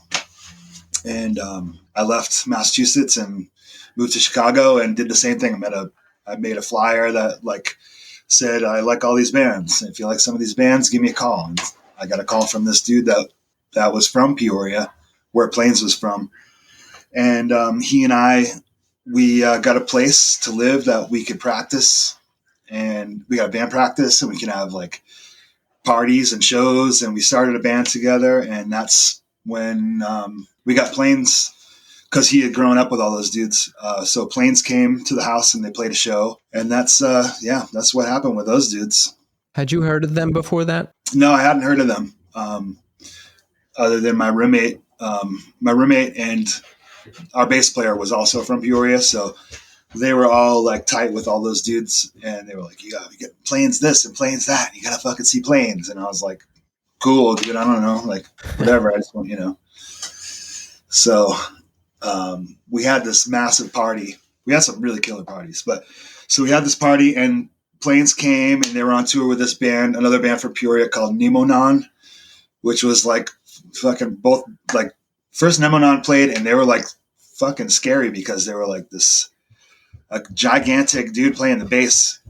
He was like a huge fucking dude. He could like sit on a half stack. I remember him like sitting on a half stack, playing his bass while they were playing. And then the other guitar player is like, he could be like a professional wrestler. This guy's like the size of a fucking, a house, And then there's like this dude freaking out. The singer was named Zed. All those dudes became my friends. But so then Plains played, and I was like watching them play, and I was like, oh, this is great. And I went into the kitchen to get a beer or something, and I came back, and I noticed that the whole band's naked. I was like, what the fuck is going on, man? So that was really funny. And then, after that, we were just like on tour together. My band Peralta would go on tour with Plains and tour around the country with them. And things weren't the same after that. It just was like, it was great. That sounds like a fun time. Yeah, Mike mentioned that the parties were really great at that house too. Yeah, they were unbelievable. That's a pretty big move. Like, did you just move to Illinois by yourself? Did you know anybody there? Like, how did you settle on that place? I moved out there with the intentions of starting a band with a couple of guys, one of which was from Massachusetts. Another guy was from Illinois. I had met them. I had taken, like, before I moved to Chicago, I'd taken this, like, kind of a sabbatical trip to get the fuck away from Massachusetts. And I visited my friends. They were going to Full Sail in Florida. It's like a recording school. And that's where we decided to, like, let's start a band. We're going to move to Chicago and get a place. And so that's what we did. We moved in to a place together. And then it just kind of went downhill. I had this nice van that I was going to use for the band and did all this work to it before I moved out. And 2 weeks after I moved into the apartment, my van got stolen. And then my roommates both bailed. They were like, we're moving back to our parents' house. We can't find jobs. One guy was like trying to be a recording guy. So he was doing all these like not like freelance, but he was like interning at all these different studios and not getting paid. And so he's working like crazy hours and getting disheartened by all that. And so he bailed. And then my other roommate bailed. He went back to Massachusetts, and I was like, I'm not going back, you know? So I stayed, and that's when I made that flyer, and I got an apartment and I made the flyer and met Stan. Stan Wood is the guy's name. But yeah. I respect your decision to stay. I did the same thing. I grew up in suburban Pennsylvania, and then I moved to Philadelphia. I was like one of the first people to move out. I just had to. I had to like get out on my own for my own sanity. And I remember going back to my hometown to this takeout beer spot, and this girl I knew was working the register, and she's like, "Oh yeah, I moved to Philly, but then I moved back. Like everyone moves back." And then I was like, I can never move back now. Like I can't do it. And I tried to, and it just really didn't work out. So I'm glad I stayed, and I'm glad you stayed. Yeah, me too, man. 'Cause fuck staying in the hometown, you know, it's like a nice place to be from, you know? That's a great way to describe it. Like I like going back there to visit it, and I look back fondly on it now, but I had to get out, and it sounds like you did too. Totally. Yeah. So you're in Illinois. We hook up with the Plains guys. We're out touring. That sounds like a really fun time. Like, were you touring like all over the country and stuff? Yeah. Yeah. Yeah. We toured with them like 99, 2000, 2001. And then Peralta stopped in 2002. So yeah, like a good couple of years of not constantly on the road with them, but we did a bunch of tours with them. Yeah. And what were you into musically at the time? Like what kind of bands influenced you? What kind of shows were you going to see, if any? I'm curious. Man, I discovered Drive Like Jehu. I got really heavily into that kind of scene. Yeah. That angular freak out music. I also remember I saw Nina Simone play in Chicago around that time. And then the Fireside Bowl was like always going to shows there. It's like that was like probably one of the best places in the city in Chicago. Shows were cheap, and like just like awesome shit would go through there all the time. Was it International Noise Conspiracy? Saw them play over there. I remember seeing that place on flyers and tour announcements all the time, even though I had never been there. And there's this old Coalesce show on YouTube at the Fireside Bowl. I always watch that, and I'm like, this looks like the best time ever. Yeah, the place was great, man. Yeah. It was just so broken down. Like none of the bowling lanes worked. And they're like, the bathroom was like roach infested in this tiny little bar area. And they had this short little dude with like a high pitched voice named the Hammer. That was the bartender. And he would yell at everybody. It was cool. It was a good spot. It was really cool. Those are the best spots. So you ended up joining Plains around 2004? The end of 2003. I joined, they asked me, like, Jamie, the bass player, was quitting. He was like, I'm going to quit the band. We were talking on the phone. And then, like, in the same week, I talked to Gared, and he was like, you want to move to Chicago? And so I was like, fuck yeah. And that was probably, like, in the middle of 2003. So it took me a while to, like, I had to go out there and find a place to live and save money to move and all that shit, you know. But, yeah, at the same time, I was working at this coffee shop, and I met this guy working there named Neil, who ended up joining Plains. And we started a band called Get Some to, we were like, we got to start a band so we can go on tour with Plains, you know? And then they asked me to join the band. So it was like, yeah, it was weird. It was interesting. Did you end up recording Up in Them Guts with them? I did. Yeah. I played bass on that record and some guitar stuff too. I joined Plains, moved out to Denver in October of 2003. And then by the winter of 2000, like January, we were in Nebraska recording Up in Them Guts. Things are moving fast, huh? Super fast. Yeah. We were like, my first show with Plains was like a house show in Denver. And then the second show was like at the Hollywood Palladium opening for the Ataris. And we were on tour with the Ataris. Yeah. Yeah. So it was like, whoa, monitors on stage. This is crazy. You know, like it was wild. Were you happy? Like, were you happy with what was going on and with the band at that time? Yeah. Fuck yeah. I was stoked as fuck. Yeah. Was it like a band that you had imagined you would want to join one day, or did you not really think about that? When I met them, no, I didn't think about joining the band because they were all like super tight friends of mine, you know, like my idea was like, I'm going to start another band so I can go on tour with these guys again, you know, because just watching those guys play every night was just like fucking amazing, you know, like, God damn, they're so good. Yeah. So, I mean, when they asked me to join the band, I was like, of course. Yeah. I definitely want to join the fucking band, but I didn't have any like feelings of like wanting to join the band when I met them, you know. You were just doing your own thing. I just wanted to hang out with those dudes, you know. So when I was talking to Mike, you know, he said the band was full steam ahead. Gared was like full steam ahead. It was like all or nothing. And then eventually people, you know, life gets in the way and things want to slow down. And then Gared said, well, no, it has to be all or nothing. So if we can't go all the way, then I don't want to do it at all. Were you there during that? What's your recollection of all of that leading up to the initial hiatus? Well, we did a lot of good shit. Like 2004, we toured with so many different kinds of bands. Like we toured with High on Fire, we toured with Hot Water Music, we toured with the Bronx, we toured with Cursive, and all their crowds. We never fit in with any of those. The Ataris, like we were, you know, we're either too heavy or not heavy enough, or not weird enough, or too weird, or. And then 2005 kind of like was more of that stuff.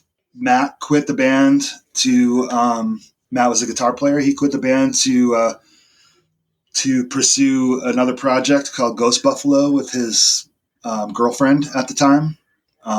That's when Neil joined the band. And then we were, you know, constantly hitting it hard. We went to Seattle and recorded another record. And then, you know, a lot of personal shit with Gared and his wife splitting up. That kind of like had a lot to do with, I feel, you know, the health of the band, because he was like drinking a lot and going through a lot of shit with his wife. And he had to leave Colorado to be with his boys. And so that's when we decided to stop. And like, you know, we made this record in Seattle, and it was like were all super stoked on it. And then the label that put it out was like, just stopped. They just shelved it basically. And so we're doing all this touring on this record that no one knows about, you know? So that was quite disheartening for all of us. And that's when Mikey was like, I can't do this anymore. I want to go back to school. And so he did. He's a scientist now. And, you know, we started getting our other band, Get Some, back together. And well, Get Some was like getting that band on tour. And, you know, Gared started doing Hawks and Doves. We had Gared on tour with us one tour, like warming up for Get Some. Was that Mercy that ended up getting shelved? Yeah. What happened? They just, the label folded, or they weren't promoting it? Like, what was going on? I'm not sure exactly. I think they folded. It was like a subsidiary of like Century Media, you know. It was somebody's like pet project, and it, I don't know, ran out of money, or I don't know what exactly happened, but the label just like went tits up, and our record got like, you know, a couple of reviews, but the dudes at Mastodon really dug it. And so they took us on tour. And that was really good. But I mean, aside from that, we weren't selling records, you know, nobody like gave a shit about us. You know what I mean? I mean, outside of like this core, you know, group of people that were really into us, that had always been into Planes. Yeah. I mean, we weren't like, you know, blowing, you know, people's minds or anything like that. Yeah, that's it's cool that you were able to tour with so many different bands. Then you're not like tied into one thing, but that's something that I've heard a lot of post-hardcore bands say is like, I don't know, you never really find your place, you know? So it's like maybe like a ton of people aren't resonating with it at first, you know, maybe it happens later on. So that can happen sometimes too. Yeah, totally. It happens for bands for sure. It felt good that like all these bands liked our band, you know? So that, you know, that's nice to know that like we don't suck, you know? If all these dudes like our band that much to like want us to be on tour with them, then fucking A, man. Exactly. Like recognition from bands that you listen to, bands that you look up to, that's a great thing. That always feels good. I love when that happens. Yeah, that's cool. How about when Planes initially broke up? Like, I guess you're close to 30 or 30 years old. Like, what's going on with you? Did you think like, oh, I want to get out of music, or did you just want to stay focused in the music world? When Planes stopped in 2007, yeah, my other band, Get Some, we just started touring constantly. Yeah, we were on tour like a lot. 2007, 2008, pretty much till like 2012 is when we stopped touring. And then Planes ended up getting back together, right? Like you got some show offers, and then it was like, well, why don't we just play? Yeah, totally. Yep. And we did a few tours on and off through those, like the end of the 2000s into the 2010s. You know, playing some shows here and there. We did some touring a little here and there kind of thing, you know. Played some shows in Chicago, and then we went and recorded in 2016 at Matt from the band Hum. Matt Talbot, yeah. Earth Matt Analog. Talbot, yeah, that's it. Mm-hmm. Yeah.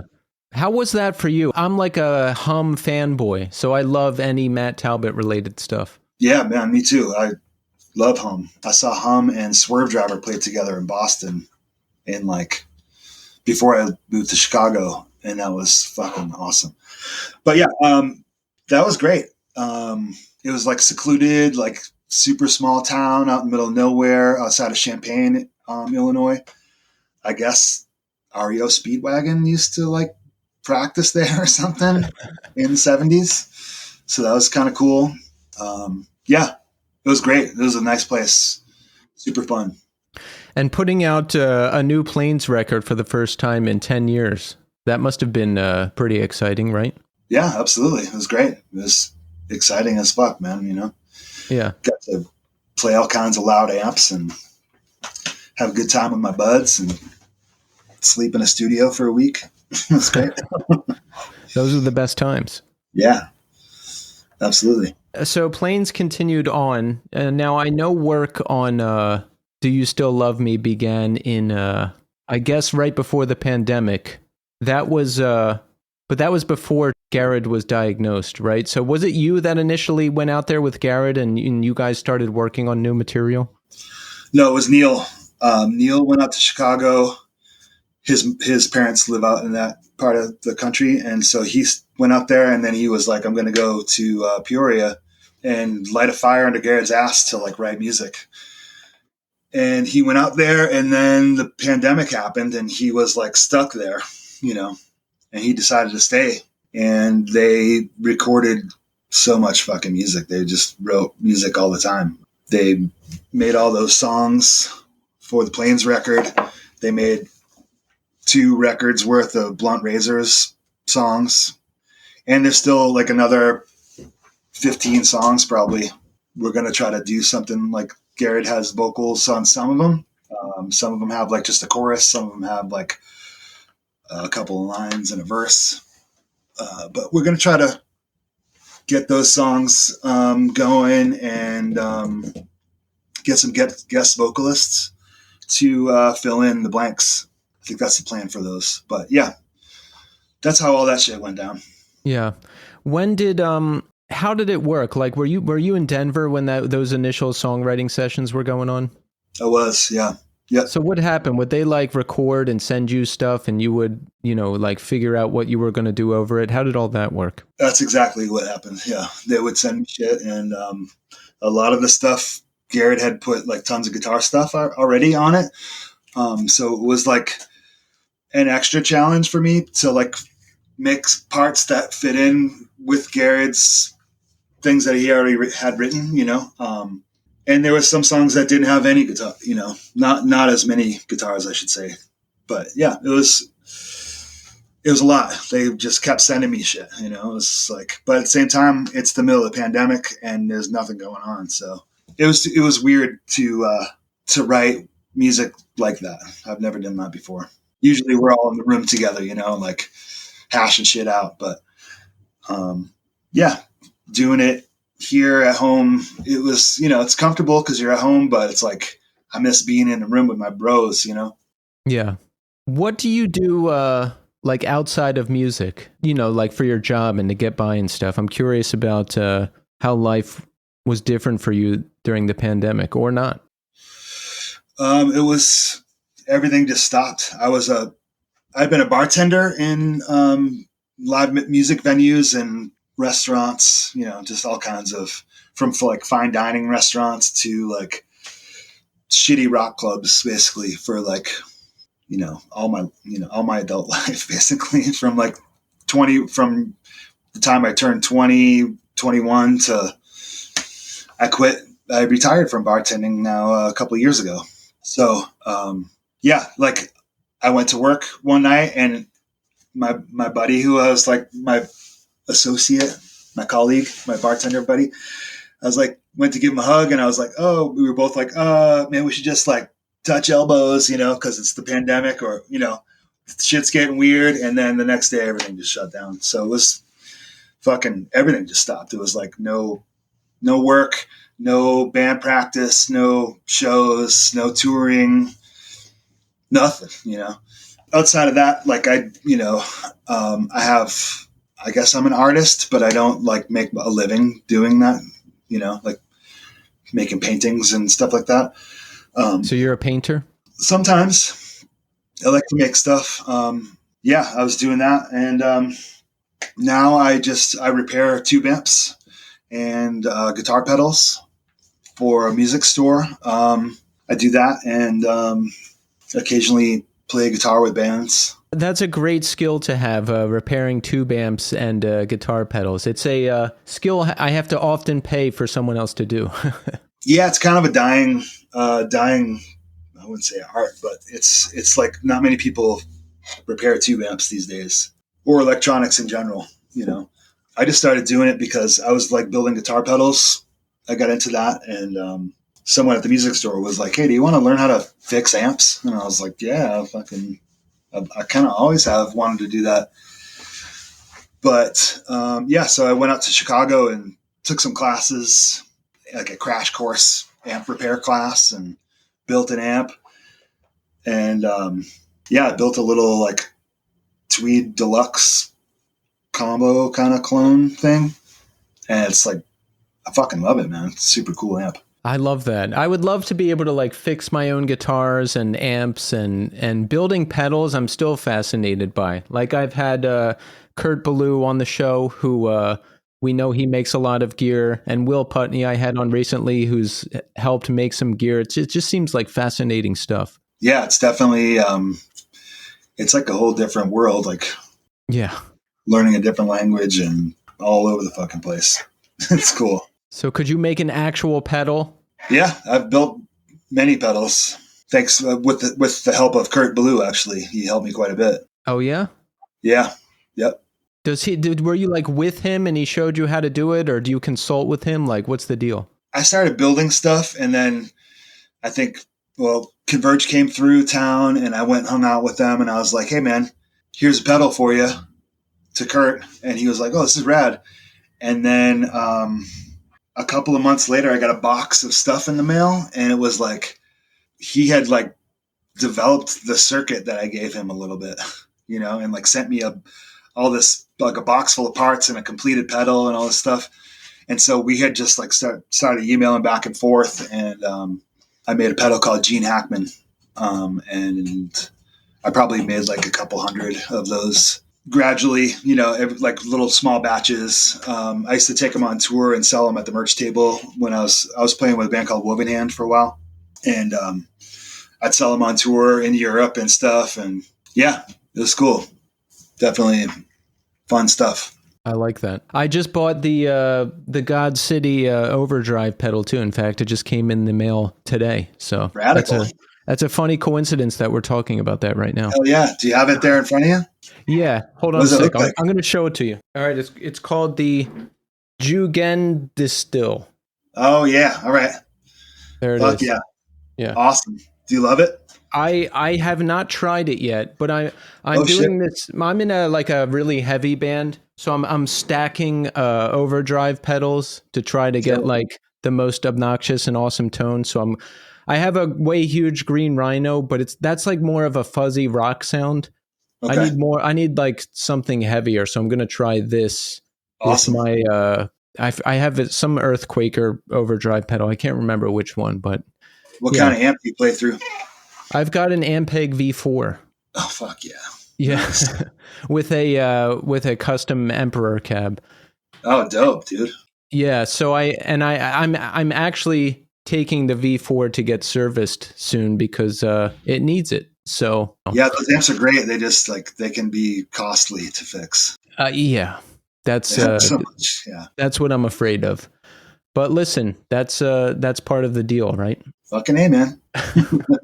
Totally. Yeah. Yeah. What do you play through? Lately I've been playing through the Tweed Deluxe combo that I built. I'll show you a picture of it. Yeah. Let's see here. Let's see this. There it is right there. Oh yeah. That little guy. And then I have that Marshall that I bought for planes, but didn't end up using it. I was trying to sell that thing right now, actually. But this Tweed Deluxe combo is fucking cool. Yeah. Did some touring with it with this band from Lawrence, Kansas called Appleseed Cast. Oh, of course. Yeah. They toured with them too? Yeah, they the singer and I were like sending riffs back and forth. He was going to start a project with the drummer from the band Mineral. Yeah. And so he asked me if I wanted to contribute, and I was like, fuck yeah, totally. Then about 6 months later, I noticed that the Appleseed Cast was on tour with Sunny Day Real Estate and coming through Denver, and I was like, dude, put me on the list for the show, And I went to the show. It was amazing. Like, wow, they're so good. And then about a week and a half later, after that show, Chris from Appleseed Cast called me and was like, hey, our guitar player can't finish this tour. Do you want to finish it, or do you know anybody that would want to play guitar with us? And I was like, I'll fucking do it, like totally, And so I had to intensely study their music for like a month almost, and went out to Lawrence and practiced with them once, and then we were like on tour with Cincinnati Real Estate. It was pretty rad. That's amazing. Yeah, I saw Appleseed Cast for the first time a few years ago. They played Furnace Fest, and they were really good. How do you learn the songs? Like, do you just listen to them and you can figure them out, or do you get help from the guys? Like, how do you do that? Well, they have two guitar players, so there's kind of like you have to like figure out who's playing what. So he kind of like sent me like notes for some of the songs. It was like, I play this part, and the other part is like what you're going to be doing, basically. So that helped quite a bit. But yeah, I just like sat there and like, press play and then try to figure out the riff and like rewind and go back, like just like that, basically. Kind of like, learning a like Led Zeppelin song or something, I've done that a couple times when I joined bands, and it's always really hard, Sometimes it is, for sure. I wouldn't say it was easy, but I definitely put my time into it, like I definitely put in hours to like try to figure out all the subtleties. And I've always liked the Appleseed Cast, but I don't think I have any of their records. I never really like, they weren't on full rotation on my playlists or whatever. But Plains had stayed at their house over the years, and Plains and Appleseed Cast were like label mates from the Deep Elm days. So it was like immersing myself in that music. I noticed a lot of similarities. Like Chris from Appleseed Cast and like the Plains dudes were definitely like, they're drinking from the same fountain, if you will. You know what I mean? So like I get like a lot of the subtleties of their songs, like it made sense to me. And it was fun to learn them, like they're fucking great dudes. Oh yeah.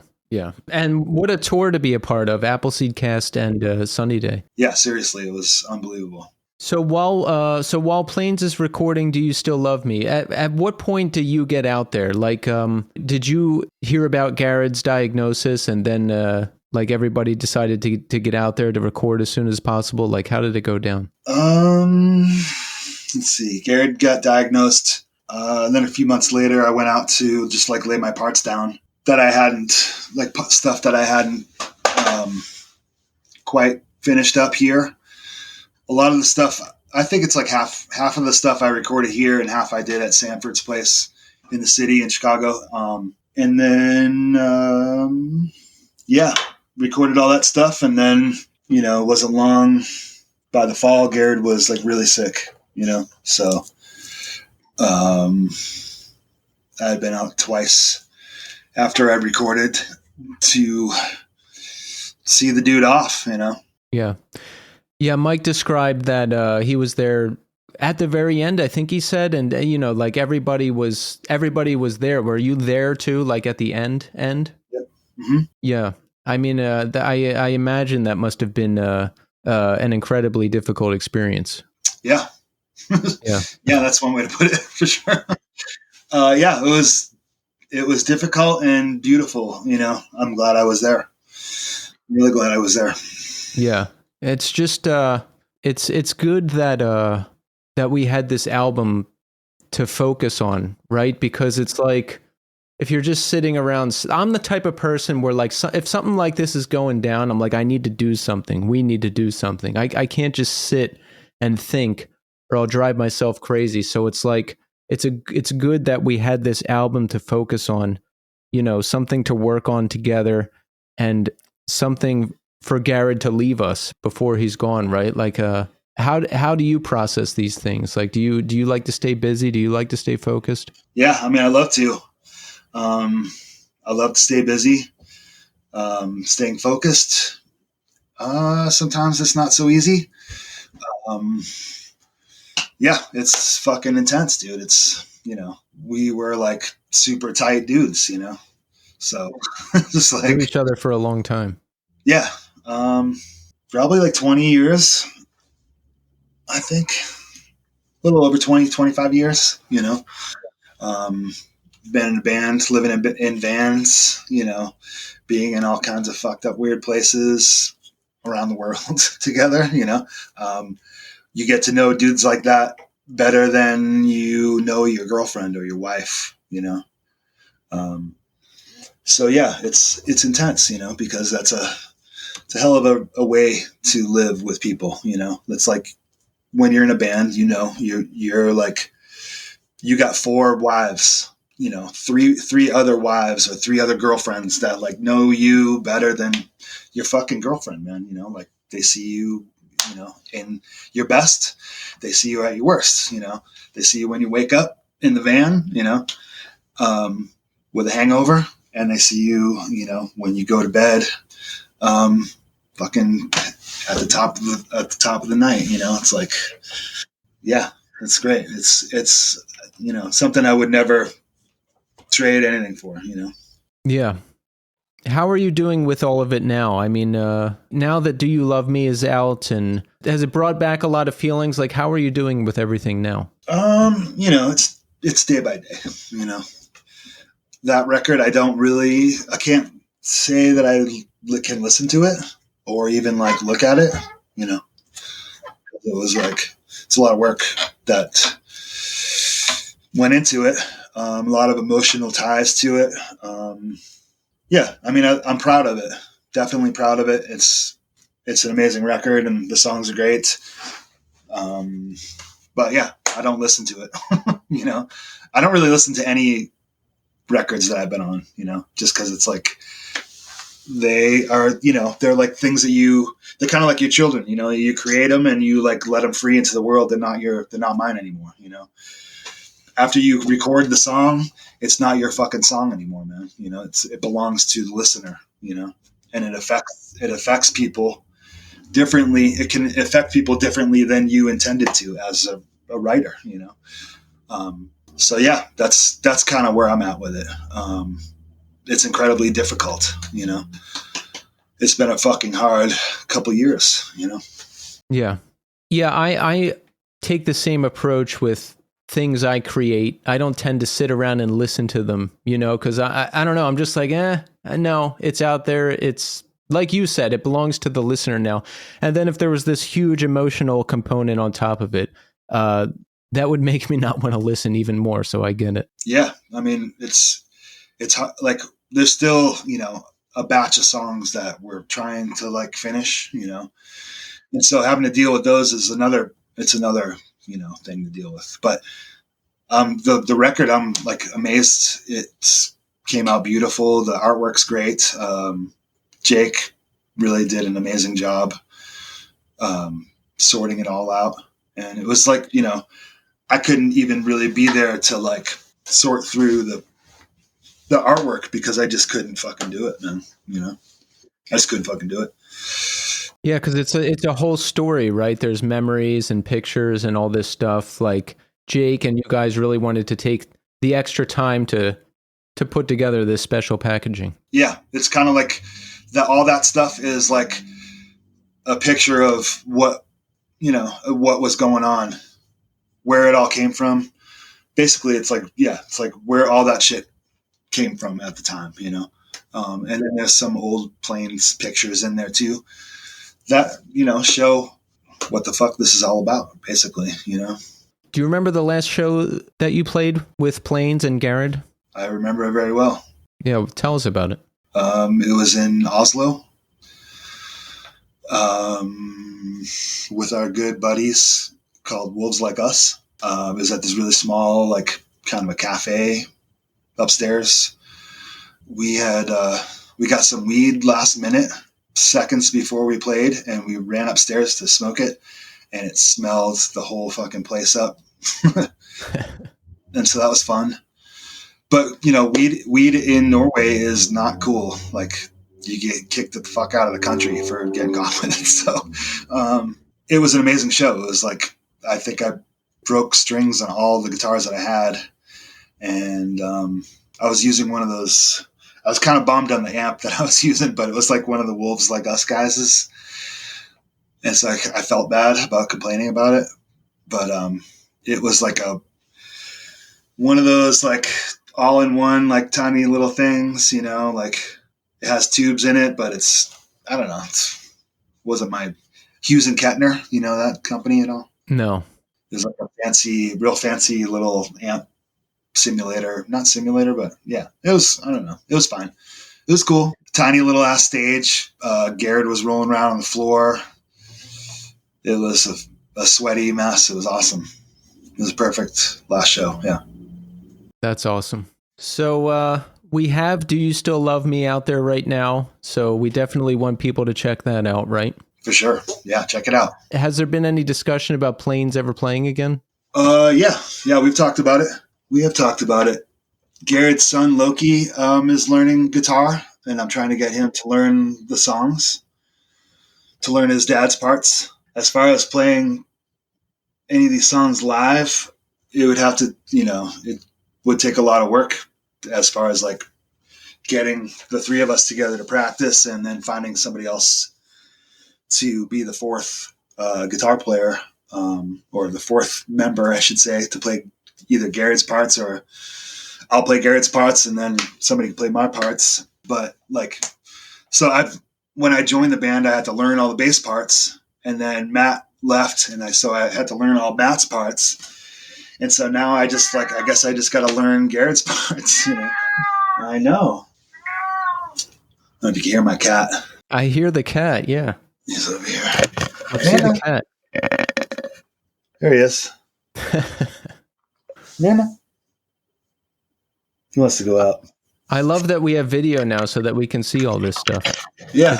It's a new addition to this show. Awesome. So you're just like the encyclopedia for all the Plains parts now.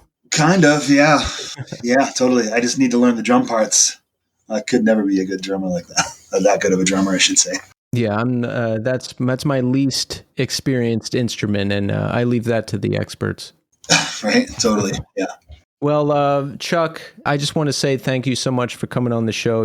I love the band, and I'm glad I got the chance to speak to you guys. And everybody, definitely check out Do You Still Love Me? And thank you. No problem, man. Thank you. This has been great. Thank you. We got a couple more. I forgot to mention, we're Plains of the Sick of the Stars. Thanks for coming out.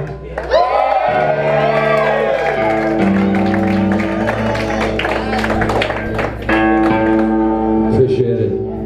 This is fucking nice. Yeah! This is really nice. Thanks for helping us feel so alive. Very nice. It's very nice. Thank you, please. Thank you. You think it's about time to start singing songs about fucking? Yeah! All right. Yeah. Well, we got a couple of those. We've written one or two.